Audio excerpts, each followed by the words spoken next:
समीक्षा का एक पद्धति है जो समय समय पर इस प्रकार की बैठकों का आयोजन करके कुछ एक प्रमुख और सीनियर नेता आप उसमें विचार विमर्श करते हैं।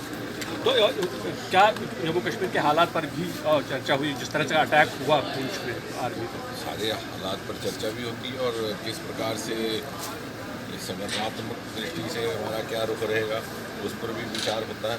और जिस प्रकार से मोदी जी के नेतृत्व में पिछले 9 वर्ष में अभूतपूर्व विकास भी हुआ है, तरक्की भी हुई है सुरक्षा की दृष्टि से भी।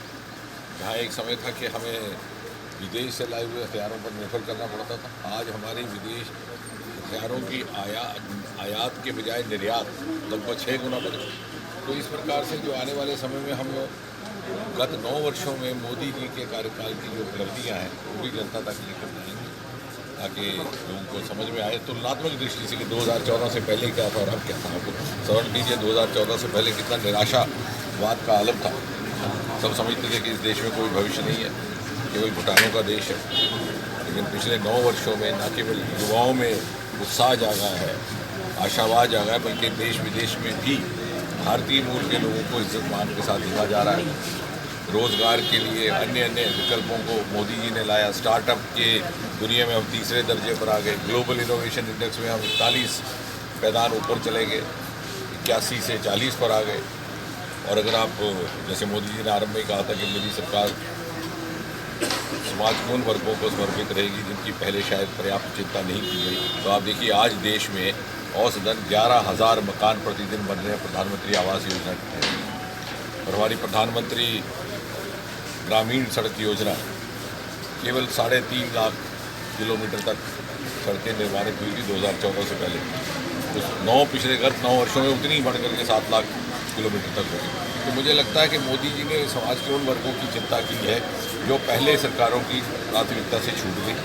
वो क्षेत्र जम्मू कश्मीर के भी पहाड़ी क्षेत्र, दूर दराज के क्षेत्र, उधमपुर का क्षेत्र आज सड़कों का जाल बिछ गया। पिछले 3 वर्षों से वो PMGS में अव्वल दर्जे पर आ रहा है। तो ये सारी बातें मीडिया के माध्यम से भी लोगों तक पहुँचे और लोगों की समझ में आए कि क्या अंतर हुआ है। भारत का रुतबा, भारत का सम्मान यदि अंतर्राष्ट्रीय स्तर पर बढ़ा है तो इसलिए भी कि आज हमारे पास सरकार के मुखिया, देश के मुखिया एक ऐसे व्यक्ति हैं जिनको सारी दुनिया इज्जत की निगाह से देख रही है।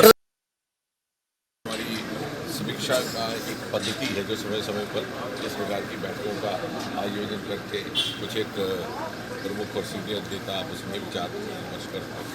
तो क्या जम्मू कश्मीर के हालात पर भी चर्चा हुई, जिस तरह से अटैक हुआ पुंछ में आर्मी पर? सारे हालात पर चर्चा भी होती है और किस प्रकार से संगठनात्मक दृष्टि से हमारा क्या रुख रहेगा उस पर भी विचार होता है। और जिस प्रकार से मोदी जी के नेतृत्व में पिछले 9 वर्ष में अभूतपूर्व विकास भी हुआ है, तरक्की भी हुई है सुरक्षा की दृष्टि से भी। जहाँ एक समय था कि हमें विदेश से लाए हुए हथियारों पर निर्भर करना पड़ता था, आज हमारे विदेश हथियारों की आयात के बजाय निर्यात लगभग 6 गुना बढ़ गई। तो इस प्रकार से जो आने वाले समय में हम गत 9 वर्षों में मोदी जी के कार्यकाल की जो उपलब्धियाँ हैं पूरी जनता तक लेकर जाएंगे ताकि लोगों को समझ में आए तुलनात्मक दृष्टि से कि 2014 से पहले क्या था और अब क्या था। आपको स्मरण कीजिए 2014 से पहले कितना निराशावाद का आलम था। सब समझते थे कि इस देश में कोई भविष्य नहीं है, केवल घुटानों का देश है। लेकिन पिछले 9 वर्षों में न केवल युवाओं में उत्साह जागा है, आशावाद जागा है, बल्कि देश विदेश में भी भारतीय मूल के लोगों को इज्जत मान के साथ देखा जा रहा है। रोज़गार के लिए अन्य अन्य विकल्पों को मोदी जी ने लाया। स्टार्टअप के दुनिया में हम तीसरे दर्जे पर आ गए। ग्लोबल इनोवेशन इंडेक्स में हम 41 पैदान ऊपर चले गए, 81 से 40 पर आ गए।